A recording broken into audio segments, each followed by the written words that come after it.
Hi, I'm Robin Shooter, founder of Empower Total Health. Welcome to this week's weekly update. In last week's update, called Stuffing Food into a Hole That Isn't Food Shaped, I discussed the use of emotional freedom techniques, or EFT, popularly known as tapping, for handling the emotional drivers of food cravings.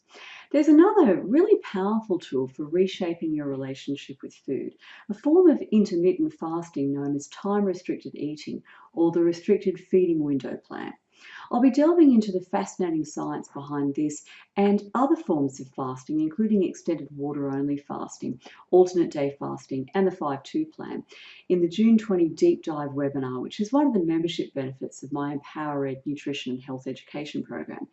Just to whet your appetite, pardon the pun, the health benefits of time-restricted feeding, which I'll be discussing in the webinar, include better blood glucose control, reduced risk of breast cancer recurrence, greater activation of fat burning, and potential longevity benefits.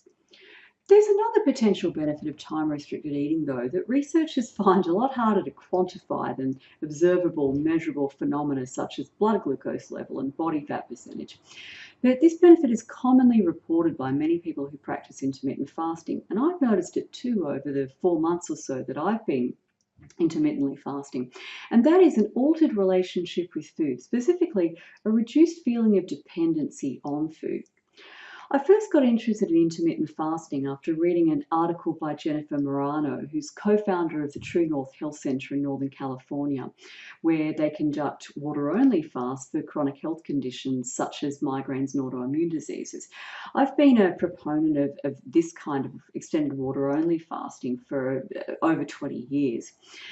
And so I was really intrigued by Dr. Morano's positive take on intermittent fasting, especially since I'd previously been quite turned off it by Michael Mosley's advocacy for the 5-2 diet, and his version of it I consider really nutritionally reckless and populist.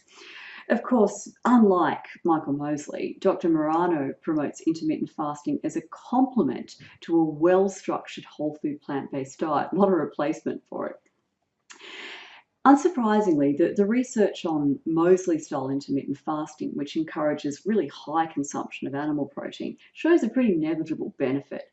For example, in a study of young overweight women who were randomly allocated either to the 5-2 diet, where they ate normally for 5 days and then ate a very low-calorie diet for the remaining 2 days, either that or a standard calorie-restricted diet that was based on the Mediterranean diet, the women assigned to the 5-2 group lost only 800 grams more than the Mediterranean dieters by the end of a 6-month study period. So the 5-2 dieters lost 6.5 kilos, the Mediterranean dieters lost 5.7 kilos.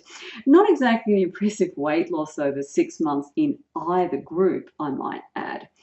On their calorie-restricted days, the 5-2 dieters were instructed to drink a bit over a litre of semi-skimmed milk and eat 4 serves of vegetables and 1 serve of fruit and drink a salty, low-calorie drink. On their unrestricted days, they were assigned to the same diet as the Mediterranean diet group, which was a macronutrient ratio of 30% fat, 45% low glycemic, low carbohydrate, and 25% protein, which, by the way, is at least double the amount of protein that we actually need.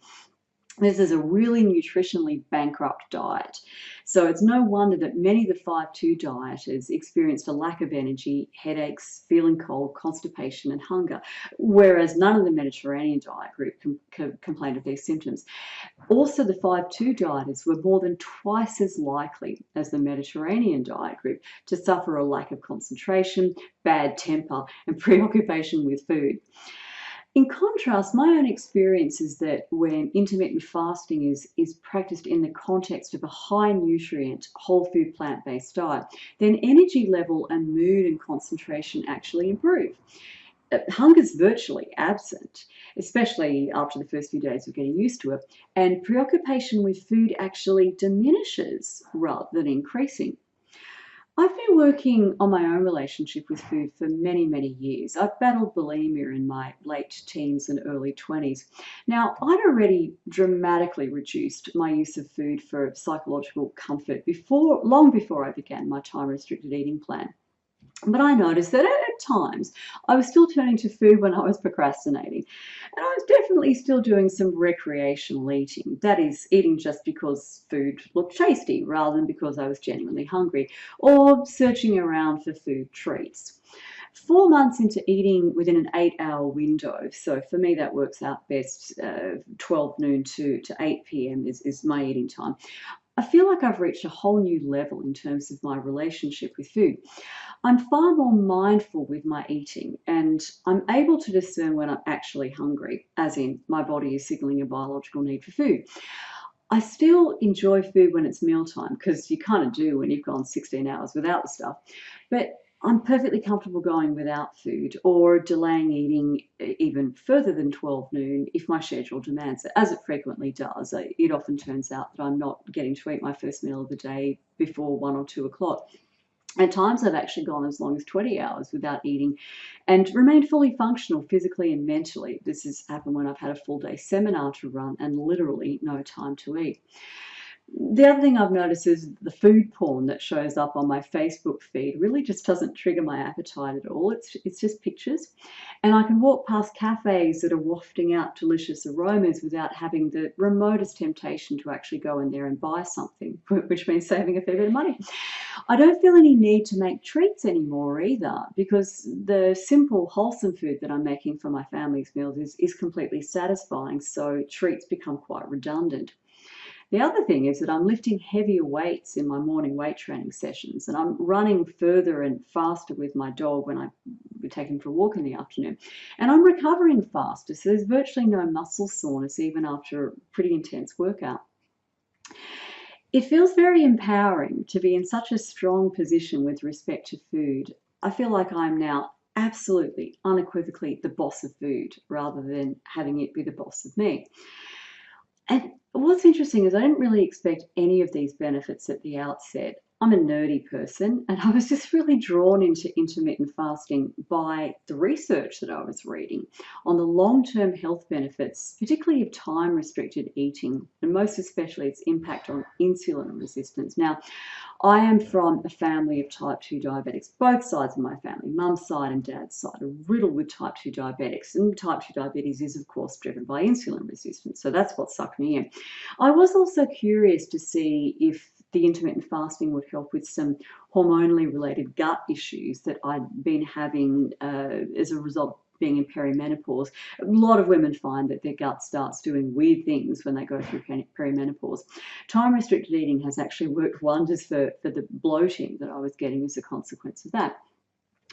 Now, it's important to say that intermittent fasting is not for everyone. It's not recommended for children, adolescents, pregnant or breastfeeding women, or people who have an eating disorder or have recently recovered from one. Also, people who are already underweight or at the very lower limit of the healthy weight range should not undertake intermittent fasting unless they're under the supervision of a qualified, experienced healthcare provider. I would also say that if you're on any kind of prescribed medications, you should seek professional guidance around intermittent fasting, because you'll probably find that your requirement for things like blood glucose lowering medications or blood pressure medications really drops when you do intermittent fasting. But if you're not in any of those warning categories, and particularly if you're already following a healthy diet, which reduces the likelihood of you experiencing any unpleasant food withdrawal symptoms during the fasting phase of the day, and if you're looking for that extra physical and mental edge, or you feel that food has more control over you than you would like, intermittent fasting might be worth experimenting with. By the way, if you're currently practicing intermittent fasting or you have done so in the past, I'd love to hear about your experiences, so please put a comment below.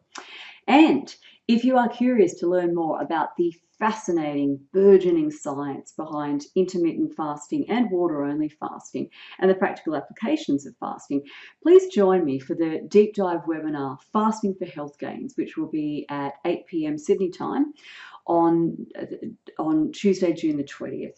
All you need to do is register for your 1 month's free trial of my Empowered membership program. There's a link in the video below, and you'll receive access details for the live webinar. So I do hope to see you in the webinar, and I will catch up with you for next week's weekly update.